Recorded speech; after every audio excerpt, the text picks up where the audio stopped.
Hi, good afternoon, and welcome to another edition of A Time Out with Tony. So glad you can join me this afternoon.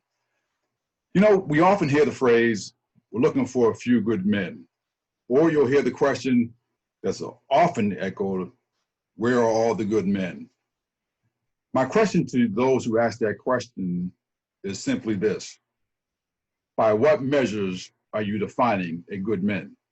See, I believe there are plenty of good men in your presence that are in your circle right now.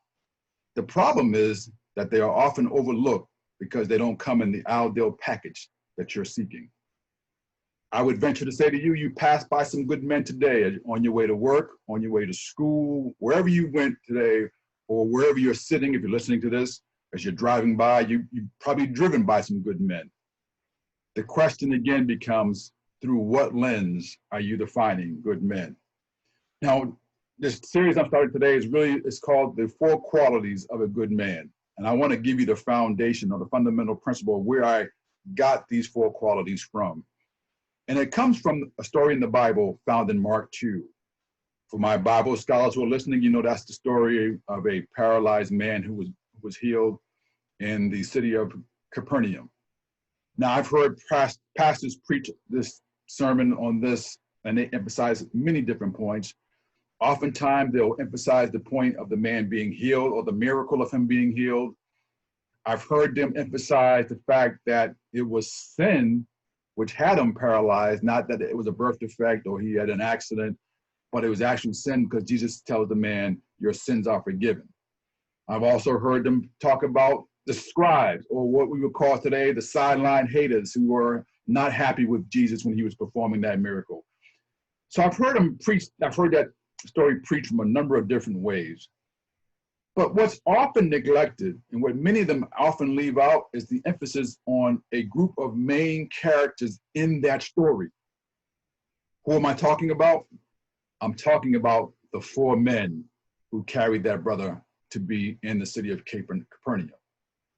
See, we often forget about those four men, and to me, they were main characters. And I think the reason we forget about them, well, one is that we never get their names. Their names are never listed in the Bible. And number two, after this story, they are not mentioned anywhere else throughout the Bible.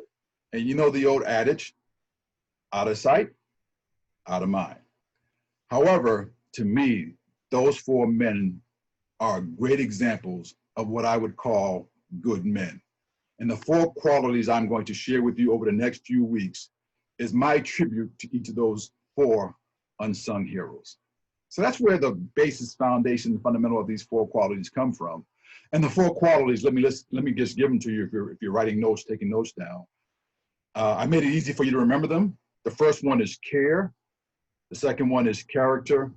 The third one is competent. And the fourth one is committed. Again, those four qualities are care, character, competent, and committed. And each of those represents one of those individual four men who, again, I call unsung heroes, who are often forgot when we talk about the story happening in Mark 2.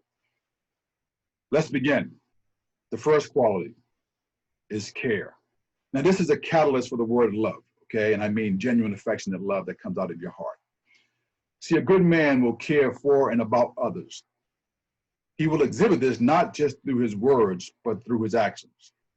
He's generous, and he will often put the needs of others ahead of his own, almost to a fault. A good man is not afraid to express his love and is not bound by stereotypes of guys who are afraid to show public affection or make a long-term commitment. Oftentimes, they are caregivers. You will see them caring for a spouse who may be ill or injured. Obviously, they'll care for their children, step up and take the role of caregiver for their children. And they'll also be caregivers for aging parents or grandparents. Men don't get enough credit for doing those type of activities. But that's part of caring. And caring is really centered around the heart, the love of the heart. See, showing affection and making commitment, those are major hurdles for many guys who, from the time we come into this world and we're birthed into this world, we are taught to detach from our feelings. We're taught not to show weaknesses. You know, we're taught to be strong. You got to survive and soldier through. And as a result, we spend a lot of our time posing, hoping not to be discovered. See, we easily succumb to peer pressure because it's easier to get along, to go along to get along, even if what we truly believe is contrary to the actions we're taking at that moment. See, it's a process for men to show vulnerability and share their true feelings. We have to build our confidence to let our walls down and risk being hurt or exposed. A good man who cares will let his heart guide his actions. All you have to do is observe him over a period of time to see what's truly buried in a man's heart. Ladies, don't miss that point. What's in a man's heart will eventually come out over time. See, a lot of men demonstrate or express their care or love not just through verbal, but through nonverbal acts of service. And let me give you an example. Perhaps he will take your car for service, fill it up with gas when you didn't ask him, or wash it and detail it. He will see something around the house that needs to be fixed. Either he'll do it himself or he'll hire somebody to fix it and take care of it for you. He'll do these things without you even asking. Why? Because he wants the best for you. Again, a good man will put your needs oftentimes ahead of his, and he wants you to be happy. But so many women, if you're listening to this right now, so many of you miss this, those nonverbal gestures and acts of service that shows a man really cares, a good man really cares, and that he loves you. Don't let that go away. And most oftentimes you don't recognize it because you're looking for those gestures to be more public, or you're looking for a Hollywood or fairy tale expression of his love, complete with the background music that's queued up just right. When he does something, then you can realize, wow, he loves me. Well, we know that often doesn't happen. That's usually a fairy tale. But just, ladies, I'm gonna caution you, just don't ignore those little acts of service, because men who care don't often express it always verbally. They do it through acts of service. And every good man cares.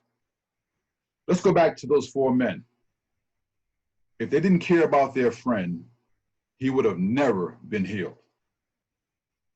Mark 2:5 tells us, when Jesus saw their faith, he said to the paralyzed man, your sins are forgiven. Those brothers loved their friend enough to put aside their own wants, needs, and desires so that their friend could have the best opportunity to get healed. Now, think about that. Those 4 men, it doesn't tell us in the Bible how far those men traveled with this brother, but if any of you, particularly if you guys have ever been in the army or military, if you're in the fire department, if you ever had to carry the weight of a human body, I don't care what distance you go, that is heavy weight. Yet these 4 men carried their friend to the city of Capernaum. Why? What did they get out of it? The Bible doesn't tell us anything about them being rewarded for doing this, right? There was no big party thrown in their honor. They didn't receive an award, a medal, or a trophy, or a big paycheck for doing this. They did it simply because they cared about their brother who was in a situation that needed help. And again, that kind of caring and love stems from inside in the heart. So the first quality every good man has is that he cares. Okay, don't miss that. If you're, and for ladies, I'm hoping that you'll pick up these qualities as I go along, and you'll start recognizing there are good men through different lenses. And for the men who are listening to this, I hope that this series will help you affirm that you are a good man. Because sometimes we need to affirm ourselves. We often wait for others to do it, but sometimes you need to affirm yourself. So the first quality, again, that every good man has is that he cares. Don't forget, as I close out, I'm going to ask you to look around and tell me, or just see, how many good men are in your circle today. If you'd like to get in contact with me, you can email me at timeout@tonyrprice.com. I'd love to hear from you and how this broadcast is encouraging you. So until our next timeout, be safe, give thanks, and continue to look for opportunities to encourage and serve others. Now get back in the game. God bless.